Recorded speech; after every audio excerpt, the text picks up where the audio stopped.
Moi, c'est Betoya Hanan, j'ai 48 ans. Je suis pâtissière il y a 2 ans. Et puis, j'ai eu mon diplôme en 2023.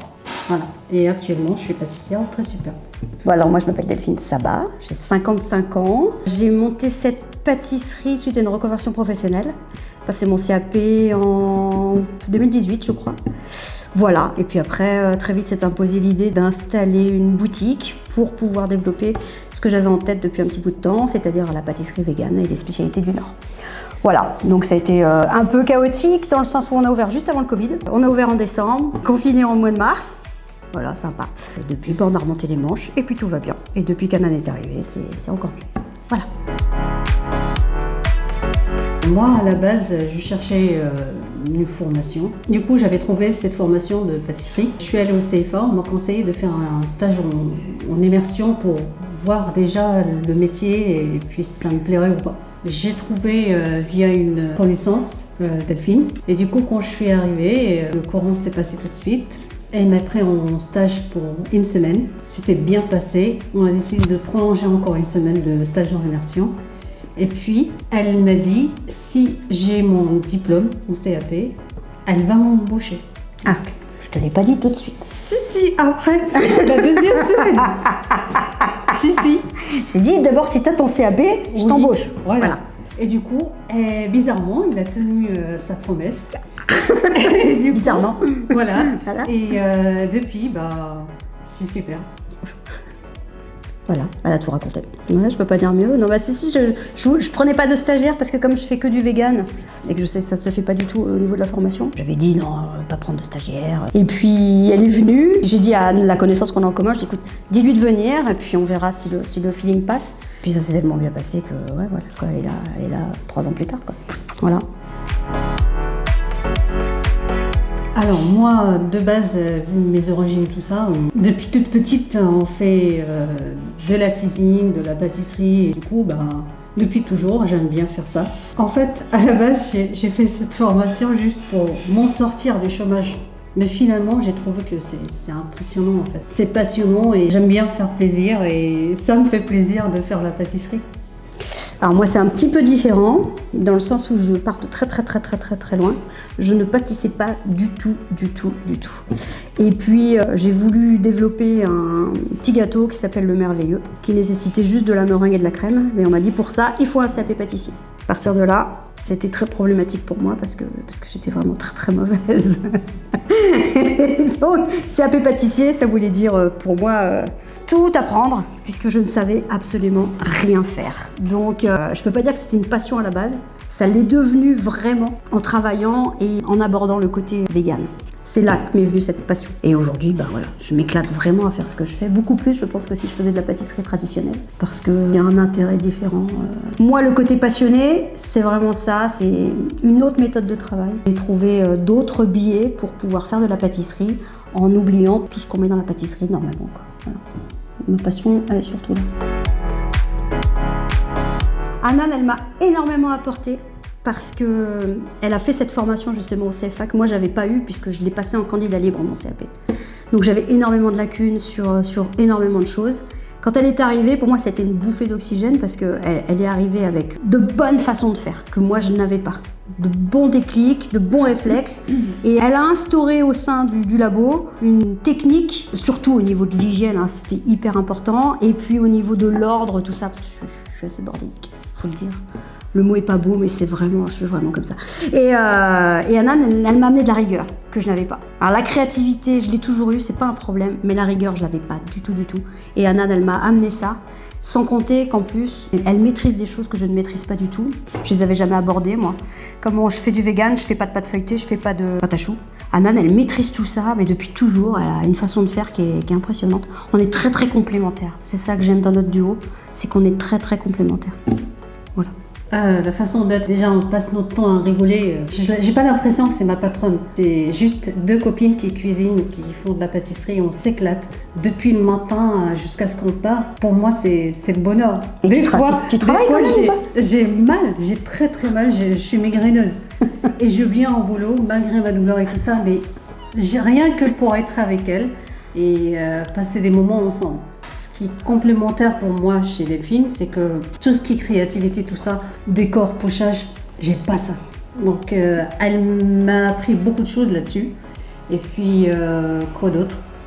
C'est bien déjà. Tout, oui. En fait, on s'éclate. J'ai pas cette pression de travail. Je viens pas la boule au ventre et tout ça. On s'amuse. Mais on travaille quand même, hein, je vais faire le dire. Moi, une pâtisserie que je peux pas faire, c'est le Saint-Honoré.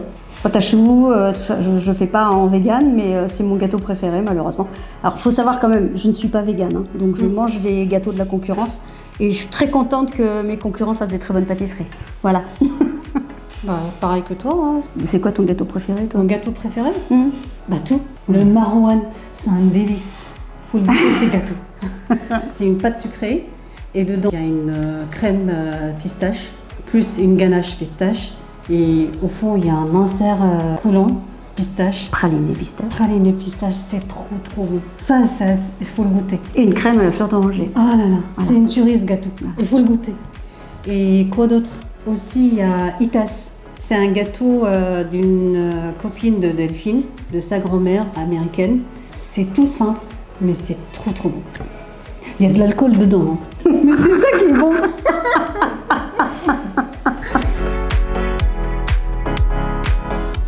Tout. C'est quoi cette question? Il n'y a rien qu'on réussisse pas. Bah oui. Ce qu'on réussit pas, c'est ce qu'on fait pas en fait. Voilà, la pâte à choux, on fait pas, donc non. On n'a réussi jamais. Alors, moi j'aime pas le résultat de la pâte à choux. C'est particulier, en fait, je ne fais pas ce qui ne me convient pas. La pâte à choux jusqu'à présent ne me convient pas, mais il arrive quand même des fois que des gens me commandent des trucs à base de pâte à choux vegan. De leurs propos, c'est délicieux. Moi, je ne trouve pas ça délicieux, donc je ne commercialise pas tout le temps. Je ne veux pas, voilà. Si je ne suis pas satisfaite, je ne le fais pas. On écarte tout ce qui vient du régime animal, c'est-à-dire il n'y a pas de crème, il n'y a pas de beurre, il n'y a pas d'œufs. Il n'y a rien qui vienne des animaux, en fait. Tout est végétal. Ça, c'est la pâtisserie végane. Là, c'est le fraisier. C'est le fraisier. Toi aussi? Oui. Oh, la moi, j'ai fait Le fraisier, c'est tout. Il y a tout dans le fraisier. Il y a la douceur. Il y a, il y a la fraîcheur. Il y a la fraîcheur, il y a le printemps. Et c'est beau à voir. En plus, c'est beau, ouais. C'est le plus beau des gâteaux pour moi, le fraisier. Ouais.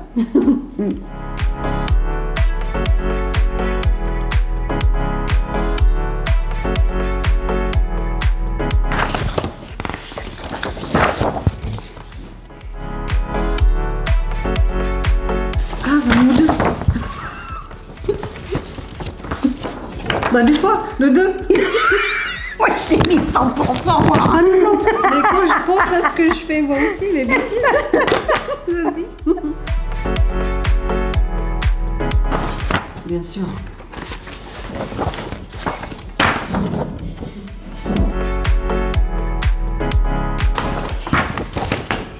Attends, j'ai pas répondu. C'est pas bon? J'ai mis moi. J'ai mis nous deux. Non mais quand je parle des... C'est comme ça me travaille. Exigeante envers elle-même. Ah, 100%. Nous deux. Moi je suis capable de bouder parce que j'ai raté un truc. Hein. Ah, moi aussi. Puis je parle plus, hein. Je dis plus rien. Là, c'est fini. Je n'existe plus.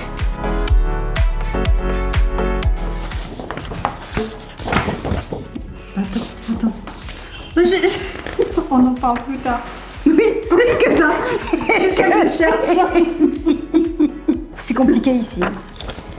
C'est compliqué parce qu'on peut pas mettre en place des choses vraiment efficaces. La seule chose qu'on peut faire, nous, on a une poubelle verte, une poubelle noire. Voilà, c'est tout ce qu'on arrive à faire ici. On manque de place, on manque d'espace, on peut pas vraiment faire les choses très correctement. On essaye au maximum de mettre dans la poubelle verte jaune en fait tout ce qui est emballage recyclage. Et puis le reste, voilà. On peut pas faire de compost, on peut pas faire ce genre de trucs, c'est pas possible. L'endroit s'y prête pas du tout. La contrainte, elle est uniquement technique, on va dire. Sinon, c'est pas la volonté qui manque, c'est juste on peut pas. On peut vraiment pas, on n'y arrive pas. Attends.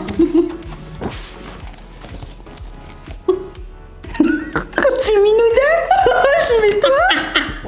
Ouais, moi, je passe ma vie sur Insta pour aller chercher des idées. Parce que moi, j'ai pas d'Insta, j'ai rien.